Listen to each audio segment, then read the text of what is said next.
Hello adventurers, this is Miss Megan with Warrensburg Adventure Club. Today I'm going to show you how to make tie-dye tiles. So you will need some of these tiles. They're really cheap at Lowe's, probably less than $1 a piece. You can get them any size you want, but I have a nice little coaster size here.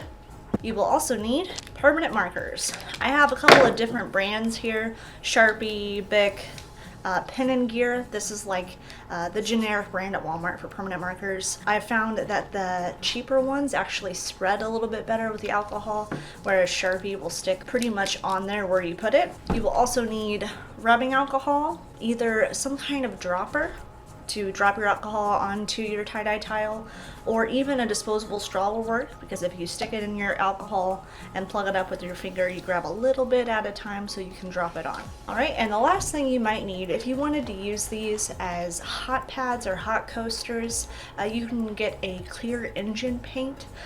For example, I'll put it up on the screen. This is something you can get at AutoZone. It's about $9 a can. Once you've clear coated your tiles, you can put things up to 550 degrees on them, so if you wanted to use them for like a hot pan or even just like a hot cup of coffee. But other than that, you can just keep them the way they are, use them as decoration, put a magnet on them, whatever you want. So they're pretty cool. So now I'm going to show you how to make these tie-dye tiles. First, you want to select your colors for your tile. I'm going to use these 5 brightly colored markers and create a sort of bullseye in the middle of my tile. These are the generic Walmart brand permanent markers. The most important thing to remember when making these tiles is to cover the whole thing in marker.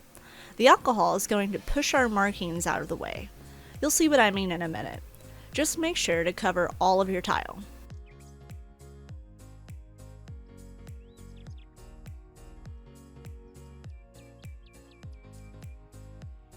Once you've finished coloring your tile, it's ready to drip your alcohol onto it.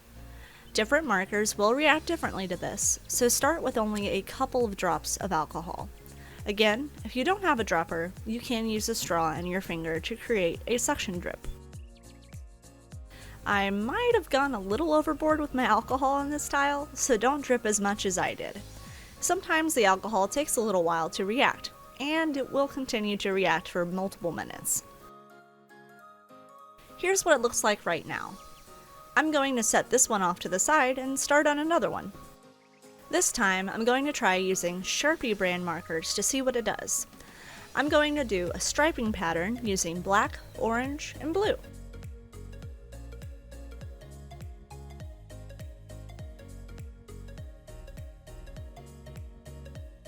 Time to drip our alcohol. As you can see, the Sharpie is staying pretty well and doesn't quite have the same reaction with the alcohol. I'm going to try to swirl it around to create a more interesting effect. Try different markers. As long as they're permanent, they should work. Just remember to protect the surface you're working on when you experiment, as these are permanent markers. Here are my 2 tiles. Again, to really get your marker to stick, you'll need to coat it in a clear gloss. But before you do that, make sure you let your tile dry for at least 1 hour. Alright adventurers, I hope you enjoyed this lesson. Again, the different types of markers you use will yield different results. Different amounts of alcohol will also yield different results, so do whatever you want. Be super creative, and I can't wait to see what you do.